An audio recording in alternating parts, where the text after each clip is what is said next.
Mother is God और परमात्मा on this planet. આ પૃથ્વી ઉપર સ્ત્રી બધા જ છે, પણ એ પૂજનીય નથી, માનનીય છે. દરેક સ્ત્રીનું માન જળવાવું જોઈએ. પણ એ સ્ત્રીની પૂજા ત્યારે શરૂ થાય છે જ્યારે એ કોઈ બાળકને જન્મ આપીને માતા બને છે.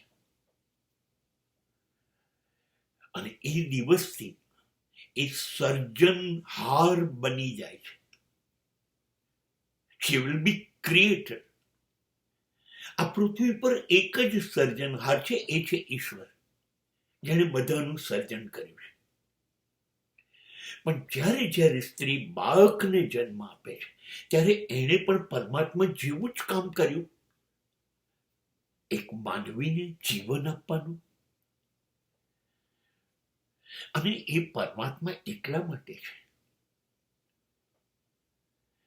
કે એ પોતાના શરીરમાં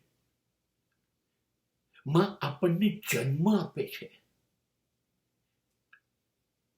એનું શરીર પોતે સાચવવાનું એટલે શરૂ કરે છે કે આપણે એની પાસે છીએ, સલામત છીએ. 10 મહિના એક પીડા ભોગવે છે અને જન્મ આપવા માટે તો મૃત્યુ જેવી પીડા ભોગવે છે. ત્યારે આપણે જીવવાની તક મેળવીએ છીએ. ત્યાર પછી એ એના શરીરમાં જતું તમામ અનાજ દૂધમાં રૂપાંતરિત કરી અને આપણું પોષણ કરે છે. પછી આપણી ઊંઘ, આપણું દરેક હલન ચલન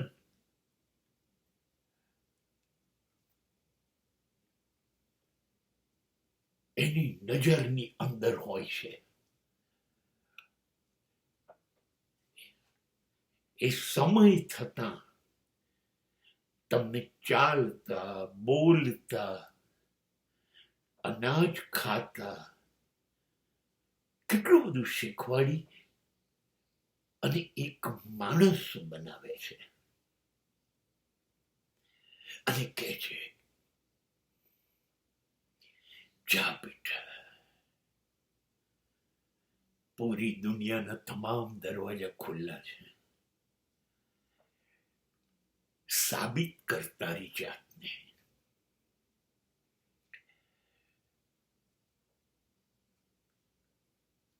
તું સાબિત કર બેટા. મને ગૌરવ મળે એવું નહીં, તને ગૌરવ મળે. આ દુનિયાની તો હું ગણતરી નથી કરતી.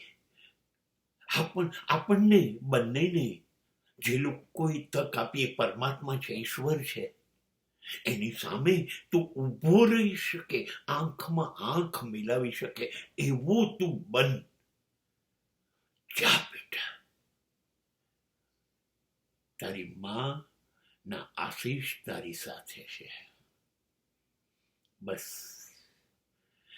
એટલા માટે તો એ ઈશ્વર બની ગઈ. અને મેં તો એક બહુ જ સુંદર વાક્ય સાંભળ્યું છે કે આ પૃથ્વી પર જેટલા લોકો જન્મ્યા એની કાળજી તો લેવી પડશે ને. એ એકલો ઈશ્વર કેવી રીતે લે બધું માણસોની કાળજી? એટલે એને દરેક ઘરમાં એક માતાનું સર્જન કર્યું અને માં એ જવાબદારી નિભાવી અને ઈશ્વર બની ગઈ.